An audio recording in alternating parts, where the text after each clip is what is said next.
Hello everyone, welcome to be creative. আজকে আমরা বানাতে চলেছি একটা প্রোডাকশন হাউসের লোগো। তো প্রথমেই আমরা টাইপ টুল নিয়ে আমরা ডাবল বি লিখলাম, লিখে রাইট ক্লিক করে ক্রিয়েট আউটলাইনে ক্লিক করলাম। তারপর এই দুটো আউটলাইনের মতো হয়ে গেছে, তো আপনি আলাদাও হয়ে গেছে। দুটো আলাদা লেয়ারে নিয়েছি, দুটো লেয়ার, কিন্তু দুটো যে লেটার সেটা দুটো আলাদা লেয়ারে আছে। তারপর আমরা সিজার টুলটা সিলেক্ট করে আমরা এই জায়গাগুলো কেটে নেব, যেই জায়গা থেকে অন্য বিটাকে আমরা বার করতে চলেছি।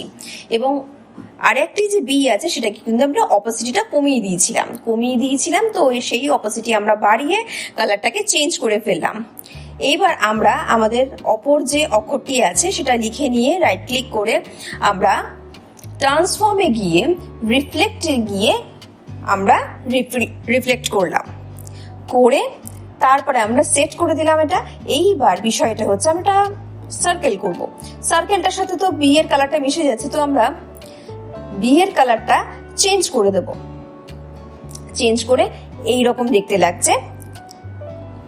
সার্কেলটা রেড কালার দিলাম আর বিটা হোয়াইট করে দিলাম। এইবার আমরা নামটা লিখলাম, তারপর আমরা এফেক্টে গিয়ে র্যাপ গেলাম, র্যাপে গিয়ে র্যাপ অপশন। আর দেখতেই পাচ্ছ তোমরা এখন আমি এই বেন্ড করছি এই নামটাকে।